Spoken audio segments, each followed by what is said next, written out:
Everyone, welcome to our channel Photon Foundation. तो last time के lecture में, first lecture of heredity evolution में हमने किया था मोनोहाइब्रिड क्रॉस। मोनोहाइब्रिड क्रॉस जब हमने डिस्कस किया था, सबसे पहले हमने हेरिडिटी एंड इवोल्यूशन इनके मीनिंग देख लिए थे। उसके बाद फिर हमने मेंडल का एक्सपेरिमेंट करना स्टार्ट किया था। दैट उसने जो है मोनोहाइब्रिड जब क्रॉस किया था उसको मैं सीधा बस यहाँ ड्रॉ कर रही हूँ। This is in continuity with lecture number 1।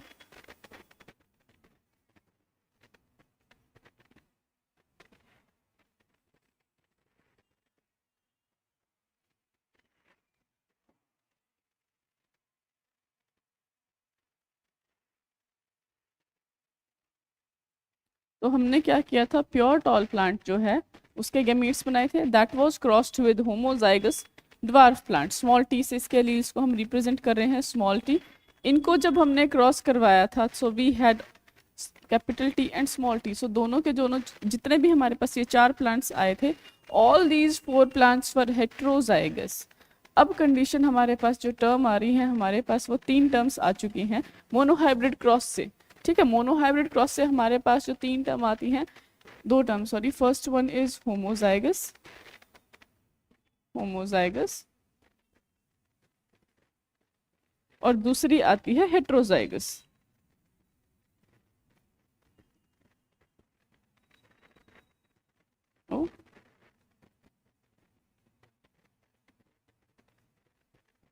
Heterozygous, ठीक है। अब होमोजाइगस क्या होता है, हेट्रोजाइगस क्या होता है? सो होमोजाइगस कंडीशन वो होती है when both the alleles for a trait, मतलब दोनों के दोनों अलील्स, ये वाला भी और ये वाला भी, when both the alleles for a trait, मतलब ये कैपिटल टी है और कैपिटल टी है, ये 2 अलील्स हैं इस टॉलनेस के। तो जो ये हमने कैरेक्टर यहाँ लिया है, टॉल लिया है, तो जब किसी कैरेक्टर के लिए दोनों के दोनों एलील्स सेम है, when both the alleles for a character are या for a trait are same, then it is called as homozygous condition. क्या बोलेंगे इसे? होमोजाइगस कहेंगे, एक बराबर हैं, दोनों बिल्कुल एक जैसे हैं। उसके बाद फिर दूसरा हमारे पास टर्म है, जैसे यहाँ पे है स्मॉल टी है। जब हमने ड्वार्फनेस की बात करी हुई है तो यहाँ पे क्या दिख रहे, ये भी स्मॉल टी है, ये भी स्मॉल टी है। तो ये जो प्लांट है जो कि ड्वार्फ है, इसमें क्या है, it is homozygous for recessive allele. Dominance का जो है लॉ वो हम फर्स्ट लेक्चर में पढ़ चुके हैं। ठीक है, so this is also homozygous. Homozygous for which trait? कौन सी ट्रेट के लिए होमोजाइगस है? ड्वार्फ के लिए, छोटा होने के लिए। ठीक है, तो ये छोटा है, ये ड्वार्फ के लिए।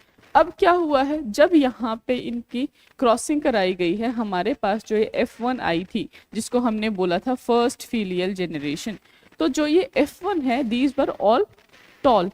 सारे के सारे प्लांट्स हमें कैसे मिले थे? टॉल मिले थे, कि सारे जो प्लांट्स हैं वो लंबे हैं। अब इसमें क्या है, देखो हम इनका जेनेटिक कॉन्स्टिट्यूशन देख रहे हैं।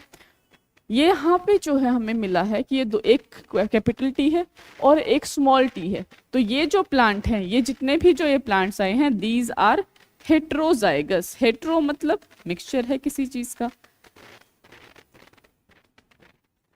केमिस्ट्री में पढ़ते हैं ना, होमोजीनियस मिक्सचर, हेट्रोजीनियस मिक्सचर। होमो वो होता है जिसमें सारा सब कुछ सेम सेम होता है, हेट्रो वो होता है जिसमें अलग अलग पार्टिकल्स होते हैं। तो सेम कंसेप्ट यहाँ पे है। हेट्रो मतलब है तो जो गैमीट्स हैं वो अलग अलग बनेंगे, तो एक डोमिनेंट है, एक रिसेसिव है। ठीक है, चलिए उसके अलावा हमने लास्ट लेक्चर में डोमिनेंट कैरेक्टर पढ़ लिया था। वो क्या होता है?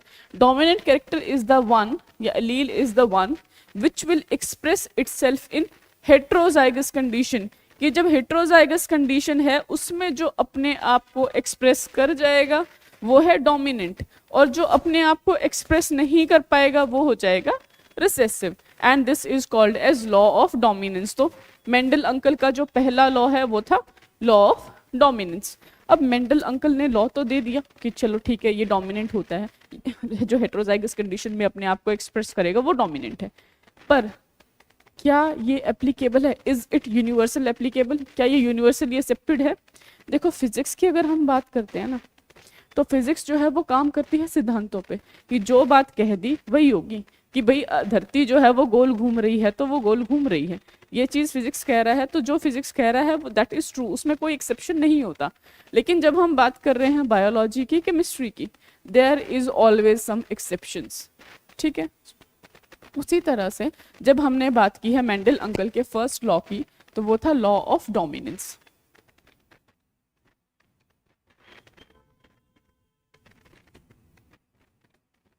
तो जो लॉ ऑफ डोमिनेंस है,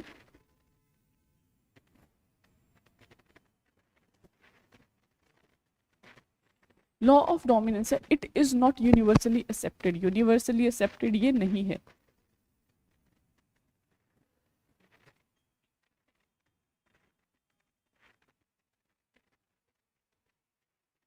this is not universally accepted.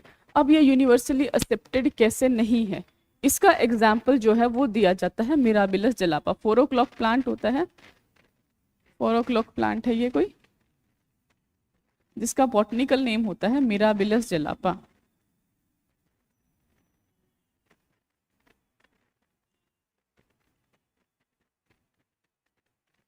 अब मिराबिलस जलापा में 2 तरह के फ्लावर होते हैं। जैसे हमने मटर का पौधा पढ़ा, पी प्लांट पढ़ा, उसमें हमने क्या पढ़ा था, टॉल प्लांट है और ड्वार्फ प्लांट है। उसी तरह से मिराबिलस जलापा में जो फ्लावर होता है, फ्लावर के कलर को हम यहाँ पे पढ़ते हैं। तो जो फ्लावर कलर है वो 2 तरह का होता है, COLOUR कर। तो 2 तरह का होता है, एक होता है रेड और दूसरा होता है वाइट। तो मिराबिलस जलापा में क्या होता है, red colour is dominant over white. ठीक है, रेड जो है वो वाइट पे डोमिनेंट है। चलिए इसका अब हम क्रॉस बना लेते हैं। दैट ये ले लिया है मैंने रेड फ्लावर के लिए और दूसरा है वाइट फ्लावर वाला प्लांट। मतलब क्या हो जाएगा, प्योरली होमोजाइगस ले लिए हैं आर आर, और वाइट को हम डिनोट कर रहे हैं स्मॉल आर से। तो जब हम इनके क्रॉस करवा रहे हैं, गमीट बनाएंगे सबसे पहले, small capital R and capital R, small r and small r. तो जब इनका क्रॉस करवाया गया है, हमारे पास जो F1 जनरेशन आ रही है, दैट इज हेट्रोजाइगस आ रही है। And we know that capital R is dominant and small r is recessive, means red is dominant over white. लेकिन जब F1 जनरेशन में हमारे पास जो रिजल्ट्स आ रहे हैं, ये सारे के सारे फ्लावर्स पी प्लांट की तरह ऑल टॉल या ऑल रेड ना आने की बजाय आ जाते हैं ऑल पिंक। सारे के सारे यहाँ पे पिंक आ रहे हैं। इसका मतलब ये नहीं है कि रेड कलर में हम आर्ट जो करते हैं कि रेड कलर में व्हाइट कलर मिला दिया तो वो पिंक हो जाएगा, यहाँ ये वाला रूल फॉलो नहीं होता। बस ये सारे के सारे पिंक आ रहे हैं। यहाँ पे जो रूल है वो क्या है, इनकम्प्लीट डोमिनेंस का।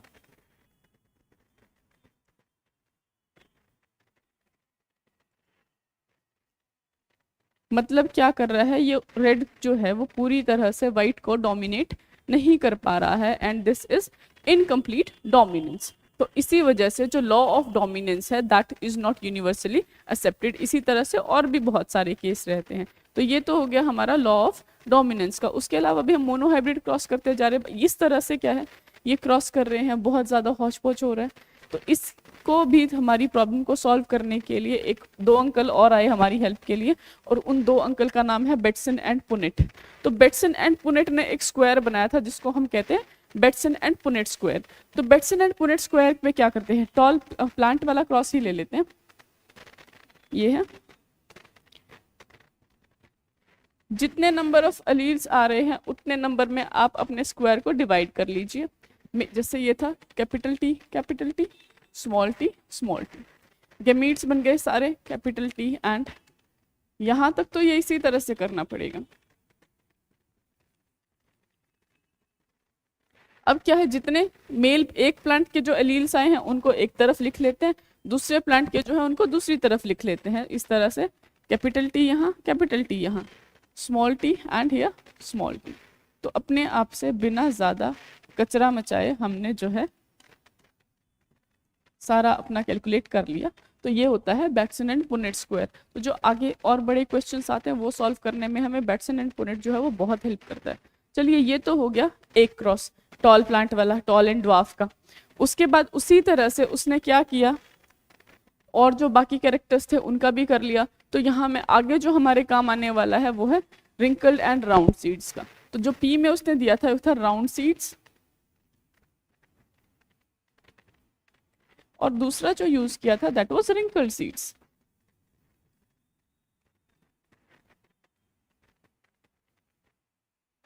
अब राउंड सीड्स के लिए होता है कैपिटल आर ये यहाँ पे है होमोजाइगस प्लांट।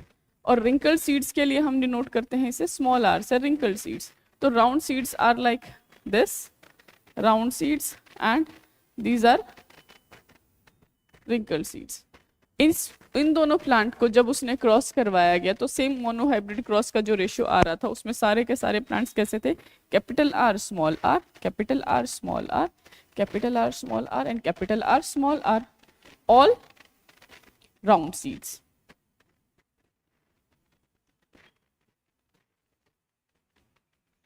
ये हो गया सीड की कलर के लिए। उसी तरह से सीड के शेप के लिए कर लेते हैं, मैं बिना स्लाइड चेंज करिए यहीं करके दिखा देती हूँ।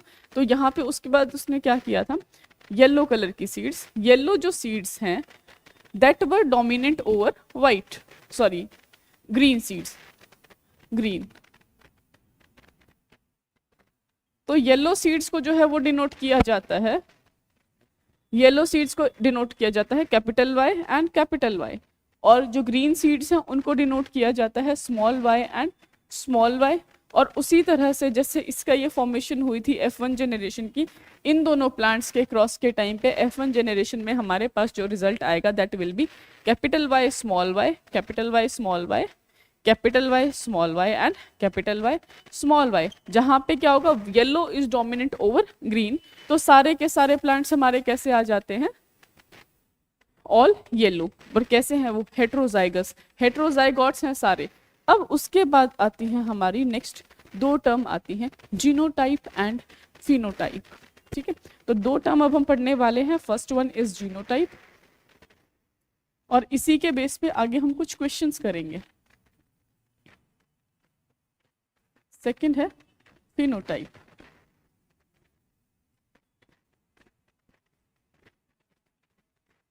जीनोटाइप की अगर हम बात करते हैं, जीनोटाइप की, सिर्फ जीनोटाइप की बात करें हैं, so the genetic constitution, the genetic constitution of an organism.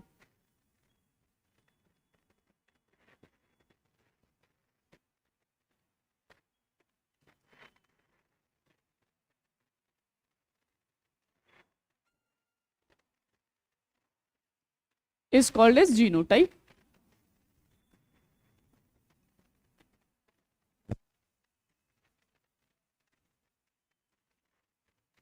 Phenotype की अगर सिंपल लैंग्वेज में मैं आपको फिनोटाइप की अगर बात कराऊं, how an organism appears,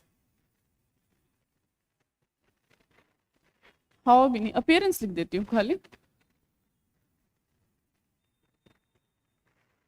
appearance, APP, appearance of an organism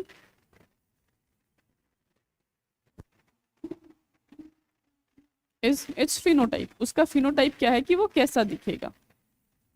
जैसे हमने पी प्लांट में पढ़ा था कि सारे टॉल दिख रहे हैं, तो टॉलनेस जो है वो उसका फिनोटाइप है। ड्वार्फ दिख रहे हैं तो जो छोटा होना है दैट वो भी उसका फिनोटाइप है। और जब हमने क्या बोला कि टी बनाया, ये उसके गैमीट्स बनाए, ये क्या है, उसका जीनोटाइप है। जब कैपिटल टी और स्मॉल टी बनाया तो ये उसका क्या है, जीनोटाइप है। उसी तरह से जब हम ये मेंडल के क्रॉस करते हैं, मेंडेलियन क्रॉस करते हैं इनहेरिटेंस के लिए, तो उसमें क्या किया जाता है, जब हमें इनको स्टडी करते हैं तो जो रेशियो आता है तो उनको हम अलग अलग रेशियो में बताते हैं, genotypic ratio and phenotypic ratio.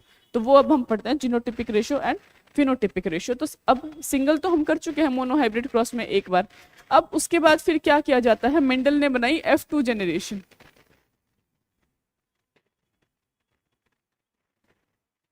Second filial generation, second filial generation में उसने क्या किया कि जो F1 वाले प्लांट्स थे जितने भी, सिर्फ capital T small T, capital T small T, capital T small T and capital T small T, ये चार तरह के प्लांट उसके पास आ गए थे। And all the plants were toll, ये सारे के सारे प्लांट्स कैसे थे, लंबे थे। उसके बाद अब इसने क्या किया है, ये दो प्लांट, ये प्लांट नंबर 1 और ये प्लांट नंबर 3, इनको चूज कर लिया कि चलो ठीक है इनको क्रॉस करा के देखता हूँ क्या रिजल्ट आएंगे। तो उनको जब क्रॉस करवाया गया तो गैमीट्स बनेंगे, कैपिटल टी स्मॉल टी है, capital T and small T, ये सिलेक्टेड प्लांट्स हैं। इनको क्या किया गया है, इनके गैमीट्स बना दिए, चलिए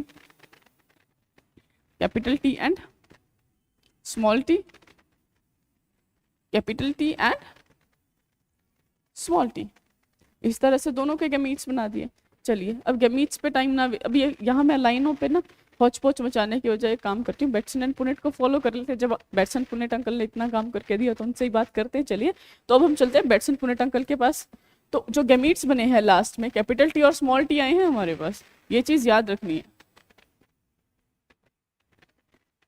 जो पहला प्लांट था उसको चलो पेरेंट P1 इस तरह से P1, यहाँ पे ऊपर लिखेंगे हम P2। पहला पेरेंट के गैमीट क्या थे, capital T and small T, दूसरे के क्या है capital T and small T. तो इनको क्रॉस कराया गया तो क्या है T T capital T small T, इनकी जब मिक्सिंग हो रही है capital T and small T, actually fusion हो रहा है capital T and small T. अपनी लैंग्वेज में कन्वीनियंस के लिए हम चाहे कुछ कह दें, लेकिन जब लिखने की बारी आती है ना और हमने यहाँ पे फ्यूजन की बजाय मिक्सिंग लिख दिया तो गलत हो जाएगा। तो यहाँ पे क्या फ्यूजन ऑफ गैमीट्स हो रहा है। चलिए, अब इसके बाद फिर क्या होता है, ये हमारे पास आ गए हैं प्लांट।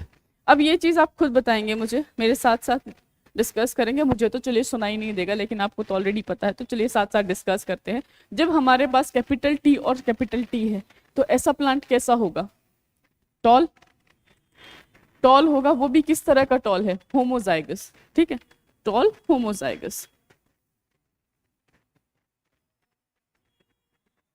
उसी तरह से ये स्मॉल टी जो आया हुआ है दिस इज ड्वार्फ, और ये भी कैसा है होमोजाइगस।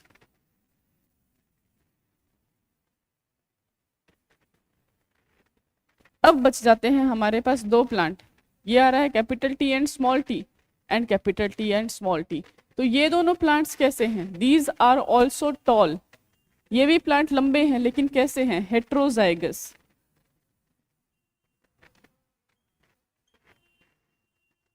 यहाँ प्लांट आ गए हैं हेट्रोजाइगस। अब यहीं से हम जीनोटिपिक और फिनोटिपिक रेशो बनाएंगे। चलिए, बहुत आसान है जीनोटिपिक एंड फिनोटिपिक रेशो की अगर हम बना रहे हैं तो देखिए, सबसे पहले हम फिनोटिपिक रेशो पे आ जाते हैं कि प्लांट दिखने में कैसे हैं। प्लांट दिखने में कैसे हैं उनके रेशो के हिसाब से लेट्स काउंट।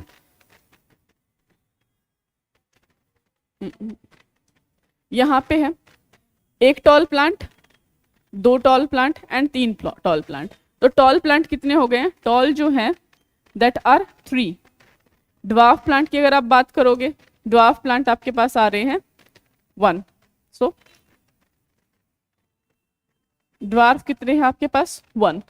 अगर मैं फिनोटाइप की रेशो की बात करूं कि फिनोटिपिक रेशो क्या है, टॉल इज टू ड्वार्फ का रेशो क्या है, तो टॉल इज टू ड्वार्फ का रेशो आपके पास आ गया है 3:1। सो मोनोहाइब्रिड क्रॉस में हमेशा जब आपके पास F1 जनरेशन आएगी when a homozygous parent is crossed with another homozygous parent, की एक होमोजाइगस पेरेंट है और दूसरा पेरेंट है वो भी होमोजाइगस है, जब उनका क्रॉस करवाया गया है तो जो पहली फीलियल जनरेशन होती है, जो पहली जनरेशन होती है, उसमें सारे के सारे प्लांट फिनोटिपिकली कैसे आएंगे, सेम। तो F1 में जो आ रहा है वो तो कैसे होंगे, सेम, यानी कि रेशो क्या हो जाएगी 1:1:1:1, सारी ही 1 रहेगी, सॉरी सारी की सारी 1 रहेगी, कोई रेशो नहीं, सारे एक जैसे, ठीक है। उसके बाद फिर आता है F2 जनरेशन। F2 जनरेशन में जब हमने बात करी है फिनोटाइप की, ये ध्यान देने की बात है। अब यहाँ पे फिनोटाइप की जब हम बात करते हैं तो F2 जनरेशन में फिनोटाइप रेशो जो है वो हमेशा क्या रहेगा,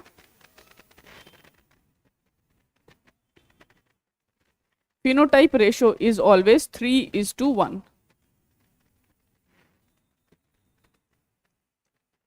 ये चीज याद रखनी है। अगर आपसे MCQ में ही सीधा पूछ लिया जाए आपके बोर्ड एग्जाम में, what is the phenotypic ratio of monohybrid cross of Mendel, की मेंडल के जो है फिनोटिपिक मेंडेलियन क्रॉस में, मोनोहाइब्रिड क्रॉस में F2 जनरेशन में फिनोटिपिक रेशो क्या होता है, आपको याद होना चाहिए कि 3:1 होता है। और में भी देख लेंगे। चलिए, पहला हमने यहाँ पे किसके लिए देख लिया है, यहाँ देखा हाइट के लिए, ठीक है। अब यही की यही हम जीनोटिपिक रेशो भी कर लेते हैं। जीनोटाइप का अब होगा, देखो जीनोटाइप में पहला जीनोटाइप हमारे पास जेनेटिक कॉन्स्टिट्यूशन सेम देखते हैं, ये वाला अलग है, कलर चेंज करती हूं मैं, आप देखिए ये अलग है, कैपिटल टी, ठीक है। तो यहां मैं लिख रही हूं capital T and capital T. दूसरा जीनोटाइप हमारे पास क्या आ रहा है, स्मॉल टी, ठीक है, यहाँ पे आ रहा है स्मॉल टी। बीच में ये दो आ रहे हैं कैपिटल टी स्मॉल टी, ये दोनों एक जैसे हैं। तो हमारे पास क्या आ गया, कैपिटल टी स्मॉल टी। तो हमारे पास 3 तरह के जीन्स वाला सिस्टम आ चुका है। प्लांट्स हमारे पास 3 ऐसे प्लांट्स आ गए हैं, सॉरी 4 ऐसे प्लांट हैं जिनमें जो क्या रिप्रेजेंट कर रहे हैं, 3 तरह का जीनोटाइप रिप्रेजेंट कर रहे हैं, homozygous tall, homozygous tall, homozygous dwarf and heterozygous tall. 3 genotype आ गए। तो चलिए फिर यही इसी का रेशियो हम यही करते हैं। तो क्या आ जाएगा, होमोजाइगस टॉल,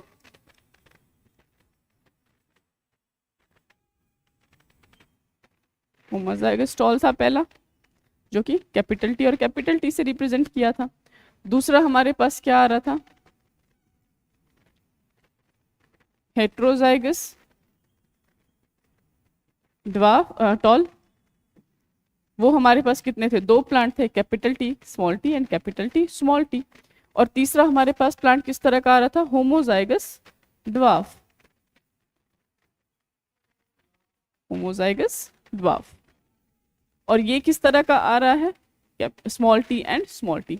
नंबर काउंट कर लेते हैं, 1, दूसरा वाला कितना आ रहा है 2, तीसरा वाला फिर से कितना है 1।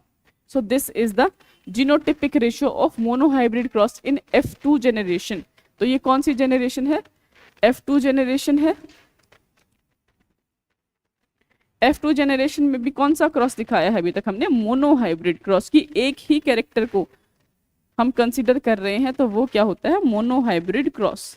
तो आपके पास अब सीधे सीधे यहाँ से 2 क्वेश्चन बनते हैं, what is the ratio of, what is the phenotypic ratio of monohybrid cross in of Mendelian inheritance। तो वो रहेगी आपकी 3:1, फिक्स है, वो याद रखनी है।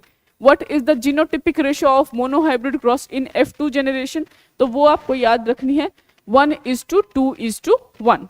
देखिए फिक्स नहीं होता कुछ भी, वही बताया है मैंने यहाँ पे। इन जो ये लॉ ऑफ इनहेरिटेंस होते हैं ये दे तो दिए गए हैं, but these are not universally accepted. एक आध एक्सेप्शंस हैं, दिस इज नॉट फिजिक्स कि जो आपको कह दिया गया है वो होगा ही होगा, वहाँ पे एक्सेप्शन नहीं होता। यहाँ पे क्या है, एक्सेप्शंस हैं। तो कई बार क्या है 3:1 की रेशो आपको मिल जाएगी अलग से। तो इन चीज़ों पे इतना नहीं, पर इतना याद रखना है कि 1:2:1 जो है यहाँ पे ये जनरल क्वेश्चन आंसर है। और अगर ऑप्शन में आपको ये दिया गया है तो आपको यही टिक करना है, चाहे वो और कोई कुछ लिख दे, आंख बंद करके इसी पर टिक कर देना कि हमारा तो 1 नंबर पक्का है। चलिए ये तो हो गया रिगार्डिंग हाइट। उसी तरह से सेम यही रेशो आ जाएगा सीड कलर के ऊपर, और सेम यही आ जाएगा सीड की शेप के ऊपर, यही रेशो आ जाएगा। अब उसके बाद मेंडल ने जो है कुछ और टर्म्स दी थी, एक होती है टेस्ट क्रॉस और एक होती है बैक क्रॉस। ठीक है, 2 टर्म्स हैं हमारे पास। पहली होती है हमारे पास टेस्ट क्रॉस और दूसरी है हमारे पास बैक क्रॉस।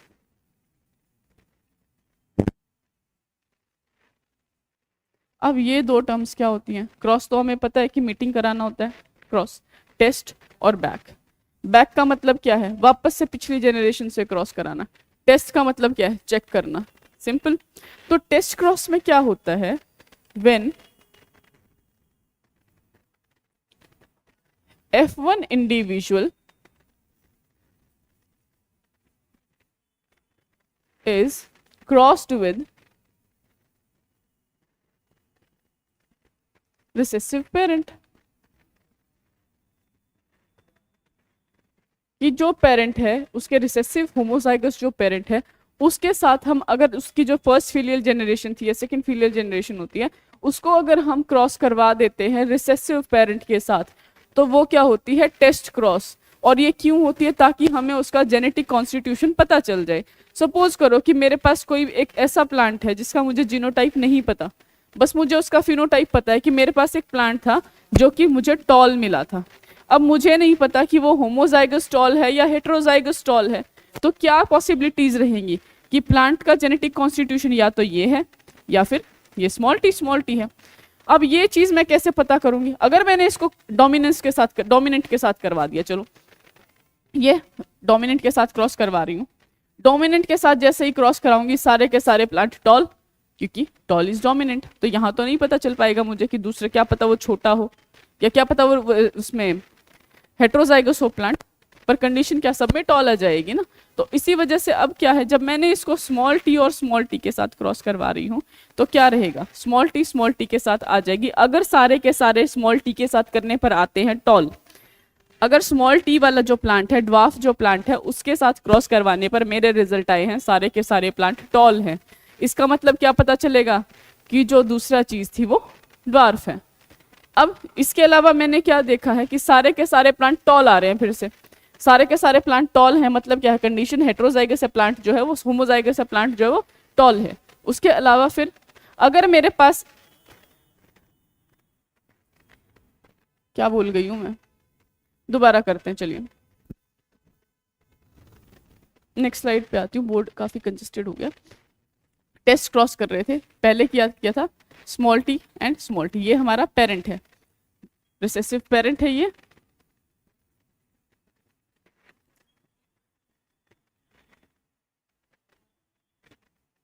और ये हमारे पास हमारा इंडिविजुअल एक्स है जिसका हमें नहीं पता कि ये क्या है, ठीक है। तो क्या होगा, पहली जनरेशन में जब गैमीट्स बने हैं तो हमारे पास क्या आया है, capital T small T, capital, सारे के सारे प्लांट टॉल आ गए, चलो हमारे पास आ गए हैं ऑल टॉल प्लांट्स। तो सारे के सारे प्लांट्स टॉल कब आएंगे, हमने मोनोहाइब्रिड में पढ़ी थी F1 जनरेशन जब हमने क्रॉस कराई थी कि जब होमोजाइगस टॉल को होमोजाइगस ड्वार्फ के साथ जब क्रॉस करवाते हैं तो क्या प्लांट आ रहा है, ऑल टॉल आता है। इसका मतलब हम जिस प्लांट को क्रॉस करवा रहे हैं वो क्या है, टेस्ट क्रॉस में आया है, तो वो क्या बता दिया उसने कि जो प्लांट हमने सेलेक्ट किया है वो उसमें क्या है, होमोजाइगस टॉल है वो। तो ये हो गया एक तो कंडीशन।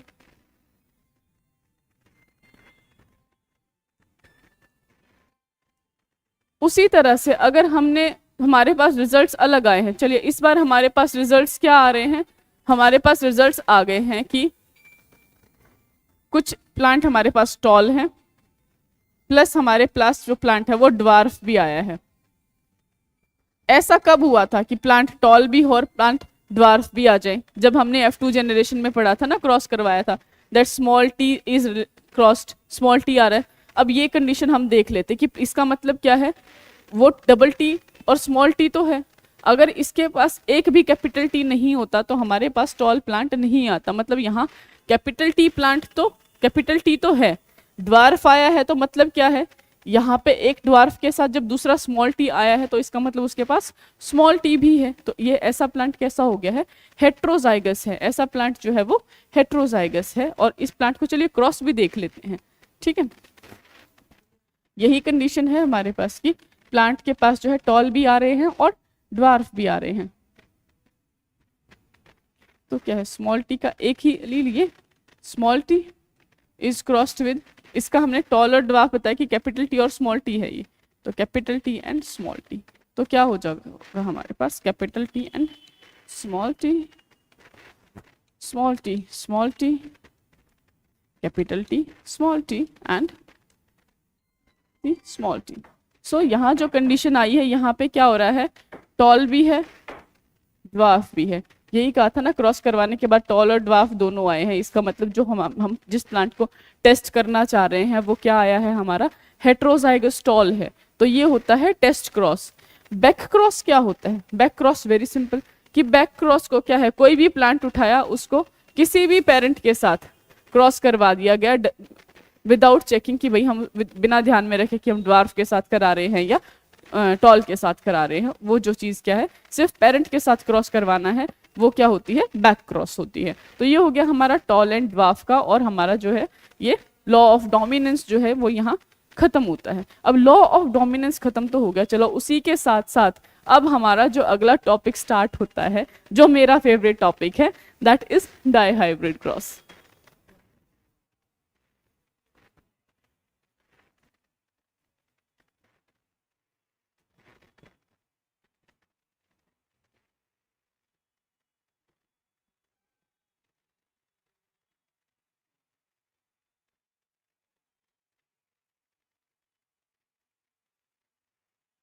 डाइहाइब्रिड क्रॉस चलिए डिस्कस करते हैं। आज मैं कल की कंपैरेटिवली थोड़ा लेजी फील करी हूँ, रीजन बीइंग फ्रेंड्स के साथ घूमने के बाद आप लेजी हो जाते हैं। घूमना भी चाहिए बेटा, फ्रेंड्स के साथ कभी कभी घूमना भी चाहिए। अब सारा टाइम आप पढ़ते रहेंगे, हम पढ़ाते रहेंगे, ऑब्वियसली एफिशिएंसी जो है वो थोड़ी कम हो जाएगी, लेकिन ऐसे दोस्तों के साथ घूमिए जो अच्छे दोस्त हों। ठीक, चलिए आगे चलते हैं। डाई हाइब्रिड क्रॉस की अगर हम बात कर रहे हैं तो डाई हाइब्रिड क्रॉस में होता है when two characters are considered at a single time. तो यहाँ पे क्या है, व्हेन टू ट्रेट्स या कैरेक्टर्स कह सकते हैं, टू ट्रेट्स और कैरेक्टर्स आर कंसिडर्ड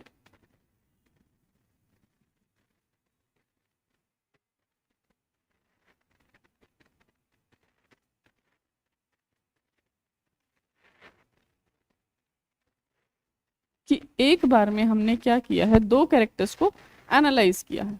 ठीक है, तो उसको हम क्या कहेंगे, डाई हाइब्रिड। मोनो हाइब्रिड में हम एक ही कैरेक्टर ले रहे थे, या तो हाइट ली थी या सीड कलर लिया था या सीड शेप ले रहे थे। यहाँ पे क्या करेंगे, दो कैरेक्टर एक बार में लेंगे। अब मेंडल में ने जो है वैसे तो सारे लिए थे, लेकिन आपकी बुक में जो बहुत अच्छे से गिवन है, बहुत पूरी एनसीईआरटी में या कोई भी बुक उठा लोगे उसमें अच्छे से गिवन होता है, एक पिक्चर दी हुई है इस तरह से कुछ बना के, और उसके अंदर सीड के कलर्स और शेप्स दिए हुए हैं, तो हम वही डिस्कस करेंगे।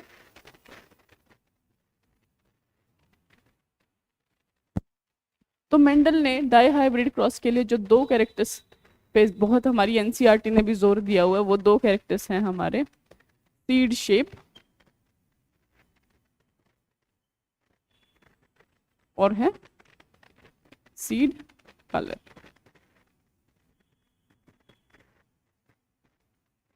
सो according to the observations of Mendel uncle, Mendel sir जो है उनके जो ऑब्जर्वेशंस के अकॉर्डिंगली क्या कहा गया है, उन्होंने जो सीड शेप में है, round is dominant over wrinkled, round is dominant over wrinkled.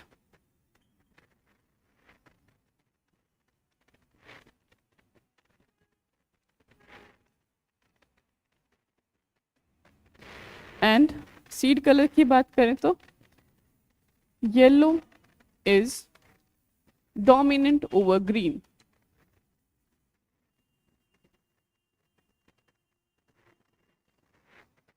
तो ये मेंडल जी ने ये हमें ऑलरेडी बता दिया था। ठीक है, अब मेंडल जी ने वैसे तो हमें सब कुछ बताया हुआ है, बस हमें पढ़ना पड़ता है। अब उसके बाद यही चीज उसने क्या करी कि उसने जो है, मेंडल ने प्लांट लिए इस बार, he took some plants with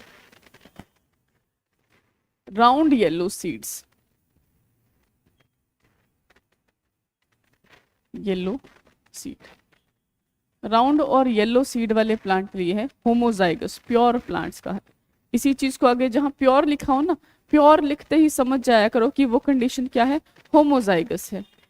आपको क्वेश्चन में लिखा होगा pure plant was crossed with heterozygous, तो प्योर का मतलब आपके पास क्लियर हो जाना चाहिए, जहां वर्ड प्योर लिखा हुआ है मेंडल्स वाले केस में, वहां पे आपको मिल जाएगा कि वो होमोजाइगस है। ये चीज अपने आप से आपको समझनी पड़ेगी।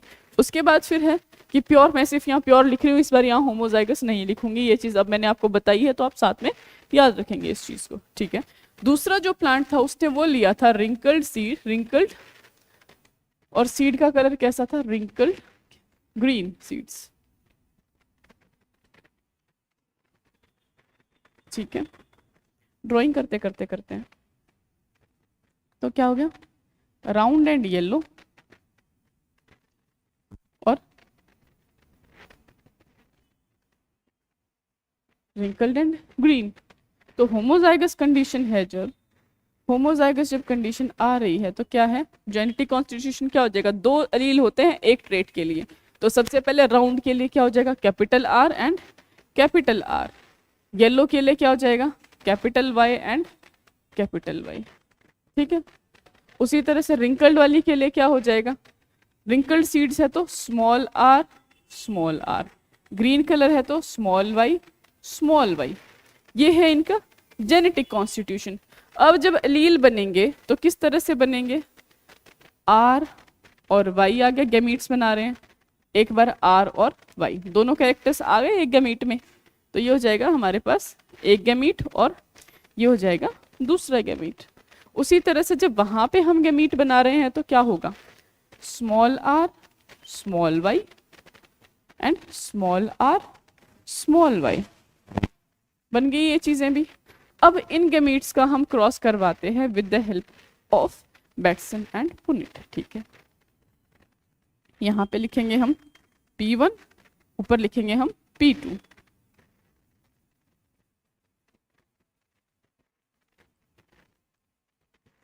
दो गैमीट्स बने थे, कैपिटल आर कैपिटल वाई, उधर से बना था स्मॉल आर स्मॉल वाई, फिर स्मॉल आर स्मॉल वाई, ठीक है। अब क्या हो रहा है, कैपिटल आर और small are, capital Y small Y, capital R small are, capital Y small Y, capital R small are, capital Y small Y. So हमारे पास रिजल्ट आ गए हैं ये। आई होप आपको बनाने समझ में आए हैं कि मैंने किस तरह से किया है। गेमीट बनाने नहीं याद आए होंगे, चलो समझ आए होंगे, एक बार फिर से कर लेते हैं, क्योंकि मैंने ये सिचुएशन बेटा स्कूल में देखी है, बच्चों को यहाँ प्रॉब्लम होती है कि मम्मी आर और वाई यहाँ पे है, कैपिटल आर साथ क्यों नहीं गया, कैपिटल वाई क्यों नहीं आया, स्मॉल वाई एक साथ कर देते, स्मॉल आर एक साथ नहीं, ऐसा नहीं कर सकते। गेमीट्स में क्या होता है, कोई भी चीज जब गेमीट्स में जब सेल के पास जो पूरी चीज है, माइटोसिस के टाइम पे क्या पढ़ा था, मियोसिस के टाइम पे, कि 2n है वो nn हो जाता है, सब कुछ आधा आधा डिवाइड होता है। तो यहाँ पे भी तो सब कुछ आधा आधा डिवाइड होगा। वो आधा आधा कैसे होगा, r एक इसके पास एक इसके पास, एक y इसके पास एक y इसके पास, तो बिल्कुल आधा आधा सब कुछ डिवाइड हो रहा है। इसीलिए एक गैमीट के पास एक ही r आया है और एक गैमीट के पास एक ही y आया है। सो ये होता है कि गैमीट्स में डिवीजन हो कैसे रही है। यहाँ पे ये मियोसिस हो रही है एक्चुअली, जब हम गैमीट्स बना रहे हैं तो ये जो स्टेप है यहाँ पे ये मियोसिस है। ओके चलिए, अब ये हमारे पास आ गई condition. Now you will have to tell me कि capital R and capital Y है जब हमारे पास, और हमने क्या बोला था, राउंड जो है वो डोमिनेंट है एंड येलो डोमिनेंट है। तो ऐसे में रिंकल्ड और ग्रीन जो है, रिंकल्ड शेप अपने आप को एक्सप्रेस नहीं करेगी, ग्रीन कलर अपने आप को एक्सप्रेस नहीं करेगा। तो जब हमारे पास कैपिटल आर और कैपिटल वाई आ गए हैं तो वो प्लांट कैसा हो जाएगा, वो सीड कैसी होंगी, राउंड एंड येलो, ठीक है। वो सीड हो जाएंगी राउंड एंड येलो, ये भी राउंड एंड येलो, ये भी राउंड एंड येलो, और ये भी राउंड एंड येलो। तो जब हमने ये F1 जनरेशन देखी है, F1 जनरेशन में क्या हुआ है, डाई हाइब्रिड क्रॉस के F1 जनरेशन में कैसी आई है seeds, all seeds are round and yellow, very easy this is. ये सारी की सारी सीड्स जो है वो राउंड एंड येलो आ गई हैं। तो ये था हमारा डाई हाइब्रिड क्रॉस का पहला जो F1 जनरेशन आई है। उसके बाद अब जो हम क्रॉस करेंगे वो होता है, इसके बाद का जो स्टेप आएगा ना, इसके बाद जो रेशियो निकल के आएगी वो बहुत इंपॉर्टेंट होने वाली है। उसके लिए आप लेक्चर नंबर 3 मिस नहीं करिएगा कि आप उसको स्किप करके देखें, नहीं, मैं बिल्कुल नहीं एडवाइस करती कि आप लेक्चर को जो है वो स्किप करके देखें। स्किप करने से बेटर है आप थोड़ी स्पीड बढ़ा लो, कोई दिक्कत नहीं होती उसकी। मैं बहुत धीरे बोल रही हूँ, आप थोड़ा सा तेज बुलवा लो, क्या दिक्कत है उसमें, आप स्पीड बढ़ा सकते हैं। लेकिन लेक्चर स्किप करना is always the bad thing. अब लेक्चर आप स्किप करते हैं तो क्या होगा, हो सकता है मैंने कुछ इंपॉर्टेंट बात बताई हो, आपने 2 मिनट भी स्किप कर दिए तो वो एक बात मिस हो जाएगी। अगर सपोज मैंने आपको ये बता दिया हो, नहीं बताया अभी, सपोज करो मैंने आज के लेक्चर में आपको बताया था कि एक्सेप्शन होती है, अगर वो पार्ट आपसे स्किप कर जाता तो ऑप्शन आता कि यूनिवर्सल और आप कर देते टिक, जबकि law of dominance universally accepted नहीं है, ठीक है, यूनिवर्सल नहीं है ये law. So this was for today's lecture. तो आज के लेक्चर में हम डाई हाइब्रिड क्रॉस का F1 जनरेशन कर चुके हैं। F2 जनरेशन के लिए मिलते हैं नेक्स्ट लेक्चर में। Thank you so much.